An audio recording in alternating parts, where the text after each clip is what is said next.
Hey, what is going on YouTube?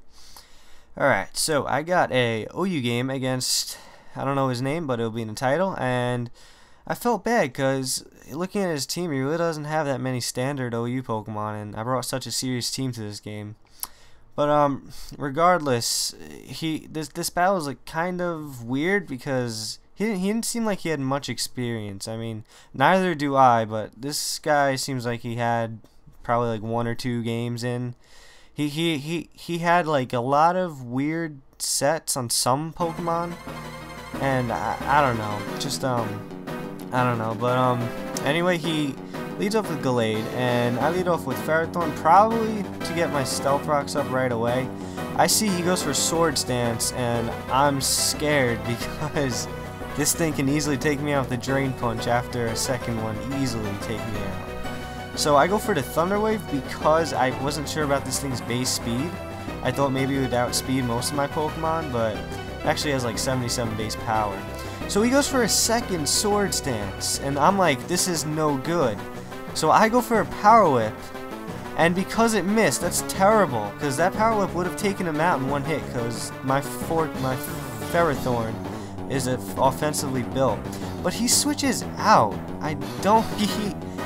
He had the opportunity to pretty much sweep, well, because I would have had, everybody else would have been able to outspeed him, but he could have taken out my Ferrothorn right there. So, he doesn't. He switches out into Fortress, and I forgot what he does because I wasn't looking. I think he goes for Stealth Rocks, or Volt Switch maybe, I don't know. So I go into my Rotom because I just, I know a Hydro Pump will do a decent chunk to his Fortress.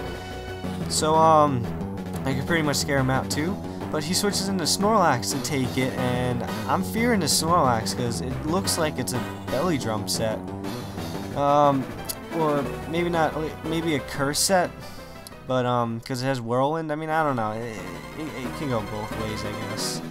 I mean, it could be a support, but I don't know. But he Whirlwinds me onto my Darmanitan, and most Darmanitan sets, almost all Darmanitan sets carry superpower, so I don't know why he stayed in there. I would have been glad to hit anything else with the superpower too, so there really wasn't a reason why I wouldn't have gone for superpower. So he stays in, and I'm sure he probably forgot about it because almost all Darmanitans carry superpower on every set. So he switches out into Swampert after Snorlax gets KO'd, and I go into my Ferrothorn because Ferrothorn is pretty much meant to cover this team's, not really water weakness, but anyway, just to scare off any water Pokemon, checks to water Pokemon, you know what I mean. So he does that, he scares out Swampert, and I go for Stealth Rocks, predicting that. And he's going to go into his Fortress and get some layers of spikes up. Now, I know this thing can either Thunder Wave me, Toxic me, or whatever, so I go for the Taunt, just to be safe. And after I go for the Taunt, I go with the Dragon Dance, and I'm surprised he actually stayed in. I mean, he's going to Volt Switch right here, so that's probably why he stayed in, but I don't know. I guess it really didn't matter. It really didn't matter, actually. Okay, so I got one DD up, and he switches into Bisharp, and I'm thinking, right now I'm thinking, not during the battle, but I'm thinking right now that this Bisharp was Choice Scarf, because why else would he send this thing in? Haxoruses carry Brick Break commonly, and they also carry Earthquake commonly, so there was really, maybe he thought he was going to outspeed me there, but I have a DD up, so he's not going to do that. I go for the Earthquake to obviously KO that thing. Go for the Earthquake here because I know it's going to KO this thing, and I'm not locked into Outrage, so because once I lock myself into Outrage, he's just going to send in his Fortress afterwards, and I know an Earthquake's probably not going to kill the Swampert, so I have no choice but to OHKO him with an Outrage. Now I lock myself in Outrage, so he's just going to go into Fortress, and his Fortress is obviously going to take the Outrage. So, taking the Resistance and stab into it into count, it looks like Earthquake probably when you OHKO this Fortress, but that's expected because this thing is very bulky in defense.